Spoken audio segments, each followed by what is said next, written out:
we're seeing a drastic change in tone from President Trump on the coronavirus. After months of downplaying this pandemic, he's now echoing the warnings of public health experts that the crisis will likely get worse before it gets better. The last thing anyone wants to hear right now. The U.S. reported more than 1,000 deaths from the virus yesterday. It was one of the worst days since May. Anthony? California is now poised to overtake New York as the state with the most confirmed cases. Both have more than 400,000. We've got correspondents following this in Washington and in hard-hit states. We begin with Mireya Villarreal in Dallas. Mireya, in some communities, funeral homes are simply overwhelmed. Do local and state officials agree on the way to respond to this?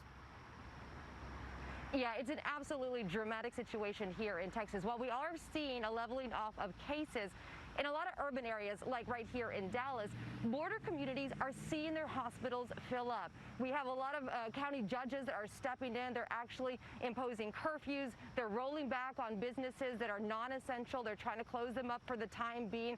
We even have one county judge who imposed a stay-at-home ruling, despite the governor continuing to push to keep the state open for business.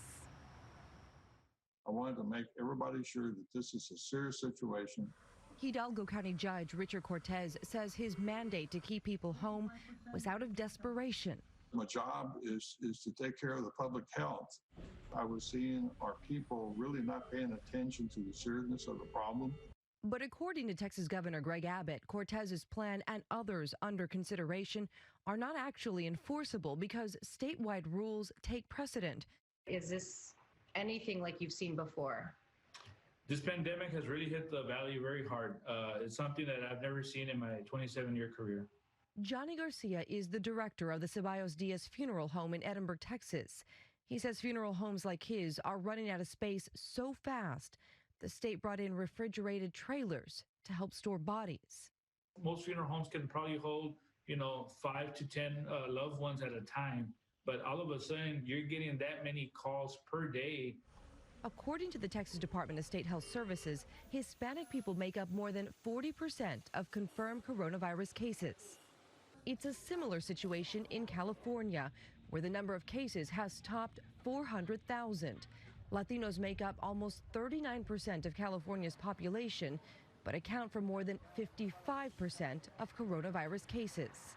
Losing two members within less than a week itself, it's the hardest thing you could go through.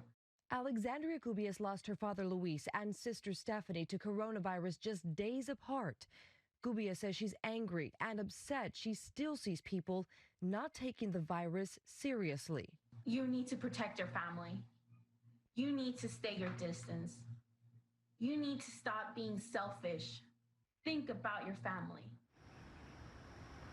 Other states are seeing an even bigger surge compared to Texas and California. In Mississippi, they recorded more than 1,600 new coronavirus cases in one day, beating out their previous one-day record by more than 30%. Tony?